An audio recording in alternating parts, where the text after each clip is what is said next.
Acción. En exclusiva para el Fanchic, Ámbar nos muestra el paso que inventó en sus vacaciones. ¿Se animan a probarlo? Estoy segura que este paso va a marcar tendencia.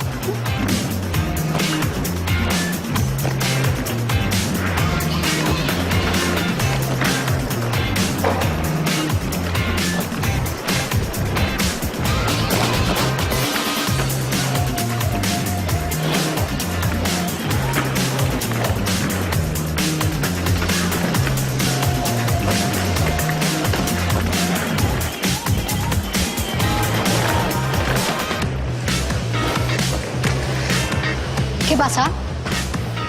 Eso estuvo genial. Sí, la verdad que Luna patina mucho mejor que antes.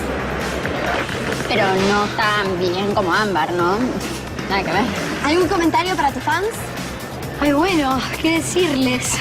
Estoy muy feliz de volver a la pista. Siento que esto va a ser un año espléndido y me encanta que estén ustedes para acompañarme. ¡Mua! Corte.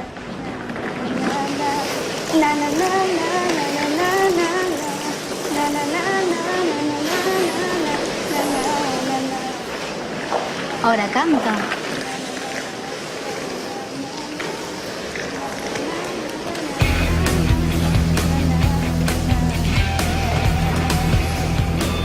Hola, Lunita.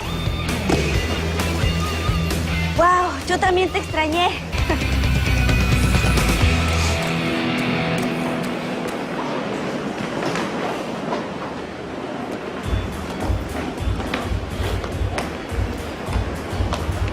Hola, Simón. ¿Qué tal tus vacaciones? ¿Qué onda? Bien, Qué bueno, porque las mías estuvieron súper. Bueno, en realidad... No sabes, me compré de todo. Estuve paseando por unos lugares increíbles. Vi unos musicales tremendos en Broadway y patiné sobre hielo en el Central Park. Decime si mis vacaciones no fueron lo más.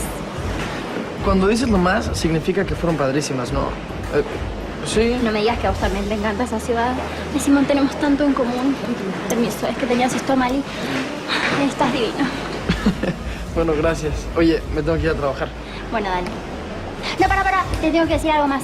Pensé que me habías contado toda tu vida en 2 minutos. Ay,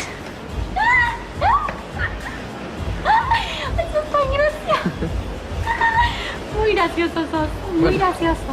No, te quería pedir un favor. ¿Te acordás que el año pasado me habías dicho que habíamos quedado en que me ibas a dar clases de canto? Mira, me acuerdo que habíamos quedado que ibas a ensayar muchísimo. Sí, por eso. Yo estuve ensayando a full. ¿Ah, y sí? creo que ahora necesitamos como algo más avanzado, más particular. Bueno, mira, ahorita no tengo mucho tiempo, pero podemos ver. Que por la sorpresa, ¿no? Ay, contame, dale. No, no me cuentes. No, sí, contame. Bueno, mira, la sorpresa es sorpresa y es un secreto, así que no puedo. Bueno, pero puede ser nuestro secreto, ¿o no? Ya sé. ¿Por qué no me lo cantas? Ay, por favor, Simón, cántamelo. En cualquier idioma que quieras, cántame. Yo te escucho a mí. Te podría Jazmín, escuchar pasa siempre. que creo que vas a tener que esperarte hasta la noche, ¿ok? Me tengo que ir. Y qué buena onda que te disfrutaste tus vacaciones. Ok, ahí estamos.